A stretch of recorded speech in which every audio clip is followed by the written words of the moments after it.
I am Jim Howe. My practice is focused on representing people injured in car accidents, representing people injured in premises liability, represent people in all walks of life. I say all the time that I represent the underdog, and by the underdog I mean the person who is injured and is facing lawyers that are hired by insurance companies. If you unfortunately find yourself injured in an automobile collision or in any other circumstance where insurance may come into play, think of giving me a call. Hello, everybody, and welcome back to another episode of In the Eye of the Law with Attorney James P. Howe. Jim, how are you? Not bad, Ben. How are you? I'm good, thanks. Thank you for coming back Thank you. here at Pizza Place Studios. Today we have a couple things that I wanted to ask you about as far as topics of the show go. But first, you always talk about being being someone who goes out there and helps the little guy, who is there for people that are up against insurance companies, up against large corporations, etc. How do you navigate the system as a little guy? Well, it's interesting to the extent that I've said this before on your show, and I've said it to many people over the years. My career started in the early 1980s. And I've always represented, as I would refer to as the underdog. I've represented people charged with crimes, right? They're charged by the state, they're charged by the government, right? That's why when you see a case, it's state versus. But most of my career has been focused on representing people injured in workers' compensation but mostly personal injury matters. And those cases are clear, right? You've got a person who's going to driving to the store one day and gets rear-ended. Okay, the first thing they can't work. They've got medical issues. Who knows? It might be so serious that there's surgeries, there's disabilities associated with it. And where do they go? Where do they turn? And so often their first thought is, "Oh Lord, I know I need a lawyer, but I can't afford one." Well, the system is developed over many, many years where we work on what's called a contingency fee basis, where there's no fee unless successful. Proud to say that I've never handled one case in all these years where we were unsuccessful, okay, to the extent that we were not able to see some recovery for our clients. It's a great batting average, Jim. Well, I think so, and I appreciate that. Well, there have been some times where you thought, okay, this case might be X when you get started, but because of certain realities and facts, it changes maybe the overall value of it, but we've never had zero. Mm-hmm. And that's something that we're proud of. Okay. But as a result, there's an individual who, driving to the store, a bad car accident, loses their car, doesn't really know where to turn. And the next thing they know, they're getting a call from a representative of an insurance company who, even if it's your own company, wants to make you feel like they're on your side. The practical reality is they're not, even though you have a contractual relationship. And people know this, right? Geez, my car got hit. And the next thing I know, they're kind of nickel and diming me on, do we really need to get that bumper replaced? We're going to try to fix it. These sorts of things, aftermarket parts, not certified parts from the manufacturer. Cost cutting that goes on with insurance companies, which is not being on your side. So that's when the little guy needs someone who can say, okay, we can level this playing field. And that's what I try to do every day in my career. So that's how the quote unquote little guy, I think the better way to put it is the average person who's not used to being involved in a circumstance like this. That's which really is most people. Most people, like usually, if you're lucky, you only maybe get in this type of situation once or twice in your life. That's not an everyday thing for someone. Correct. And if it is, I think there might be something else going on. It could very well be. And the insurance companies know that. They share data on past accidents, past injuries, like you wouldn't believe. I always raise questions about it because we know that we have HIPAA law that protects the improper disclosure of our medical information. Yet, I can't tell you how many times I talked to insurance adjusters and they said, "Oh, we know your client had a car accident 10 years ago and they had surgery on their back or surgery on their neck." And you're like, how did that information get out? Yeah. Okay, I understand that the company that I was dealing with for them, they know because we've disclosed it, but we didn't agree to have that information disclosed to another party somewhere down the line. But it happens. So I'm sorry. No. No, go right ahead. That reminds me of I literally just watched a movie, a Man Called Otto with Tom Hanks. Oh, okay. And, Did not see that one. And at the end of the movie, there's spoiler alert, but at the end of the movie, like this organization that, the bad guy organization, like, knows a bunch of personal medical information about these older tenants. And they're like, how do Okay. you know that? Like, how does that happen? So these things do happen in real life. Sure.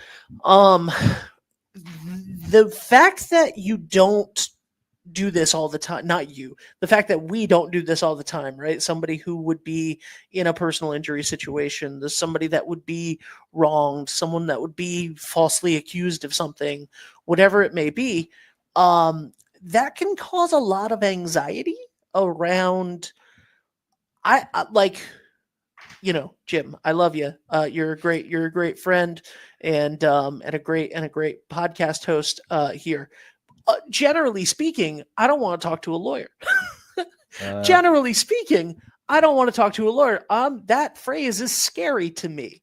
I don't want to talk to my insurance other than if I'm buying a new car or renegotiating something or doing that small sort of change. I don't want to talk to my insurance company. I don't want to talk to a lawyer. I don't want to talk to anybody in a courtroom ever. Those things are high anxiety inducing situations. How do you deal with that? Well, there's two parts of that analysis. Not that you're not a great person to talk to. I appreciate that. Oh, I think people have preconceived notions about lawyers. Yeah. They have preconceived notions about what they're going to be forced to talk to when they speak with a lawyer. I think the most important thing to realize, and I am able to communicate that to clients, I think pretty early on in a meeting with them, a phone call with them, is I'm on your side. I'm not judging you. I may be objective. I have to be objective, when I listen to what you're telling me so I can advise you accurately. Yep. But I'm not going to judge you. I tell people that all the time. So I think the first thing to deal with your anxiety is to realize that when you call me, I'm on your side. Okay. This is us against this insurance company, us against the lawyers for the insurance company. It's important to keep in mind that there's a level of protection that I give to my clients. Mm-hmm. And I think with that, they trust me to know that I will give them straight advice, kind of the straight story. This is what I think is maybe the negatives in our case, emphasizing the positives in our case, but let them know that 24/7, you need someone to talk to. You have a question about the process, you can call me. The next part of that, of course, is what happens after. So you hire me, I'm dealing with an insurance company, but we can't get to a point of resolution.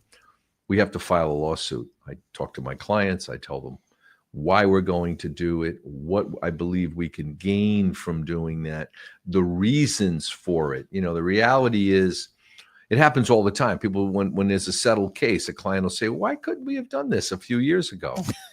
The reality is you have to go through the process. Yep. You have to prove your case. Insurance companies aren't there to just give it away.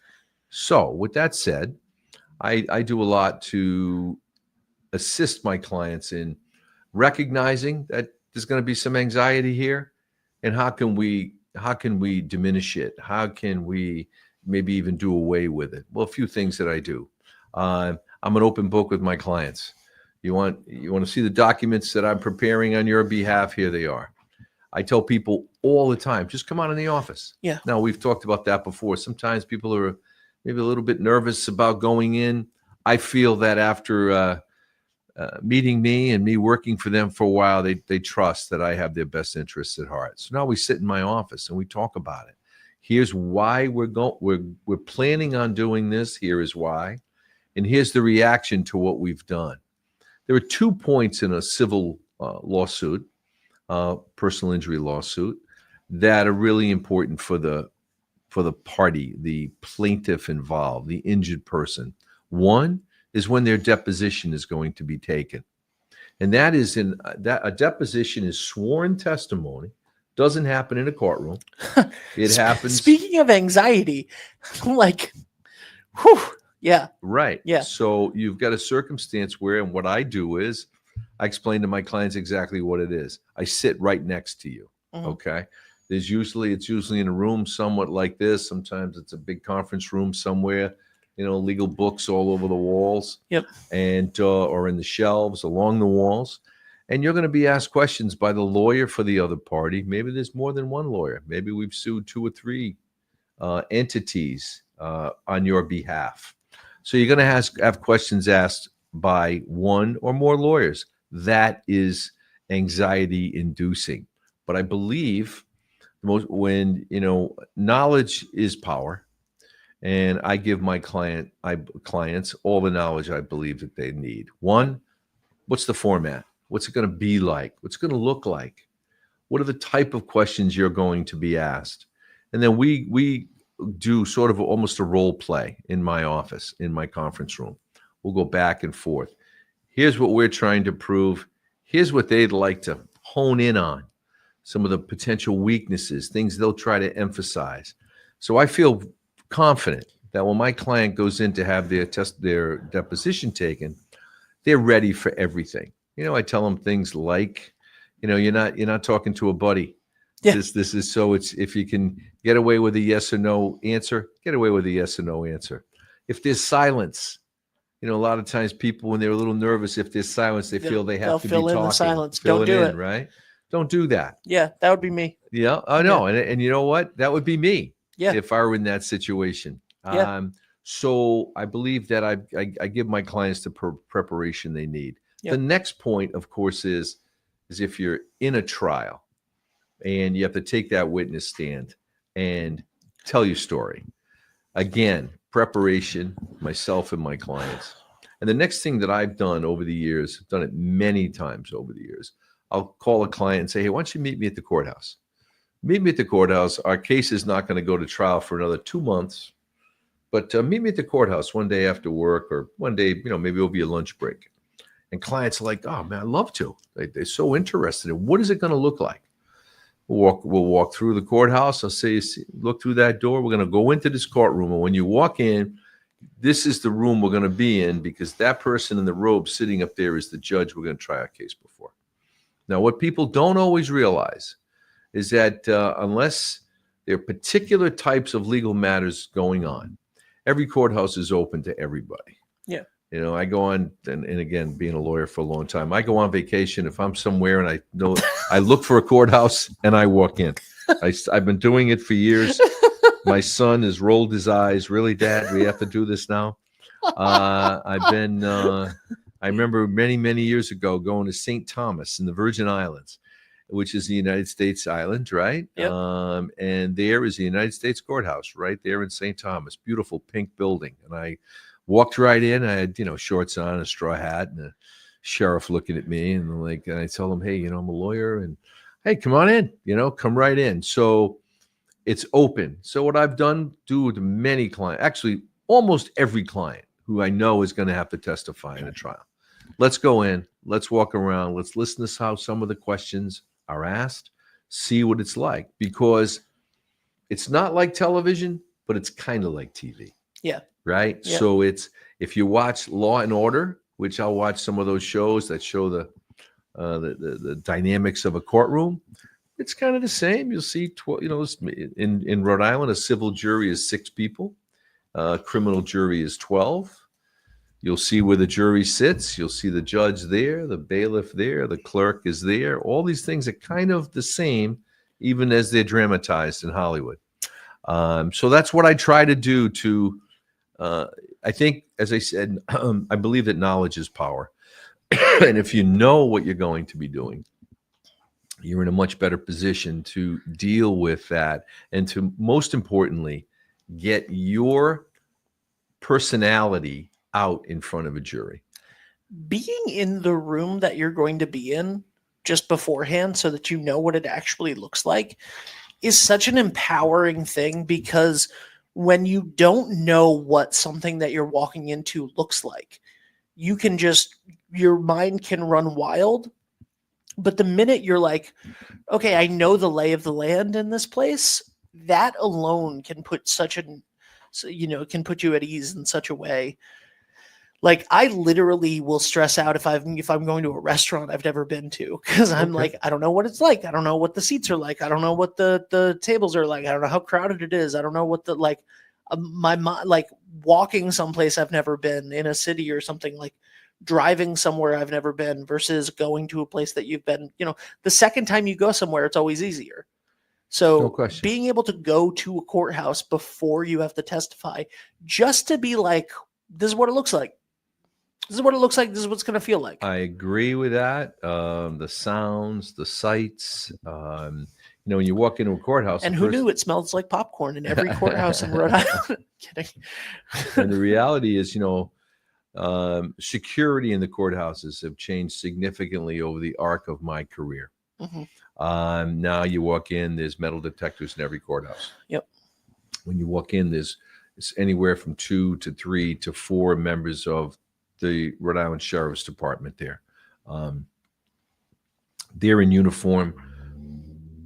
Men and women who work in that department are wonderful people. But if you don't know it, you can be intimidated. Yep. One of the things that I've enjoyed, especially as I've moved through my career, is clients, when they walk in with me, and it's a sheriff, hey, Mr. Howe, how are you? Walk through, and I know this individual. They've seen me for years. It gives my clients a feeling of like, oh, okay, my lawyer's been around. Yep. And I can see it with them. Their anxiety level goes down. I've been saying this for years. Sometimes, not often, sometimes there'll be a legal matter where I may be meeting someone for the first time. I've had people difficulty maybe setting up an appointment where I say, you work in Warwick and I'm going to be in court in Warwick. Would you like we can sit down for a cup of coffee there? And people have said, sure. Okay. Where are you going to be? I'll be like, well, I'll be down on this first floor. How will I know you? And I say all the time, just ask one of the sheriffs. They'll point me out to them and to you. And right there, I know that they feel pretty good. Boy, this guy must be pretty well known. Yeah. And doing it since as long as I have, of course, I am well known. Yep. And that again is one of those things that allows my clients to feel a sense of calmness, a sense of confidence is what I think is the most important thing. And just as one other aside before we maybe wrap up or go on to another topic, when you're in those situations and when I'm in those situations, because it's anxiety for me to some degree, even though I've done it quite a bit, is I tell people all the time, just be yourself. You can't be anything else. Don't feel you have to speak, kind of, either as an attorney or as someone that you're not. Yeah. Just, this is not TV. You're going to make a mistake. You make a mistake and just say, hey, excuse me, just the way you would to anybody else. Yep. And I find that when people embrace that okay, I can just be myself. I'm the one who was injured here. I didn't ask for this. Yeah. Okay. I'm the one that this insurance company doesn't want to pay me what I'm entitled to. So I have to keep fighting. When they know they can just be themselves, I think it's a very empowering. And I emphasize that to clients. I love it. Thank you so much, Jim. If people want to ask you more questions about this or any other topic, they can give your office a call at 401-788-0600. Anything else you want to add before we go today? Other than the fact that I'm at 336 Main Street, Wakefield, Rhode Island, a lot of hours every week. I can be reached at the number you just said, plus my cell number, which is 401-465-1922. Awesome. Thank you. Thank you so much. This has been In the Eye of the Law with Attorney James P. Howe. Jim, thank you so much. We'll see you guys next week. Bye for now. Thank you. I am Jim Howe. My practice is focused on representing people injured in car accidents, representing people injured in premises liability, represent people in all walks of life. I say all the time that I represent the underdog, and by the underdog I mean the person who is injured and is facing lawyers that are hired by insurance companies. If you unfortunately find yourself injured in an automobile collision or in any other circumstance where insurance may come into play, think of giving me a call.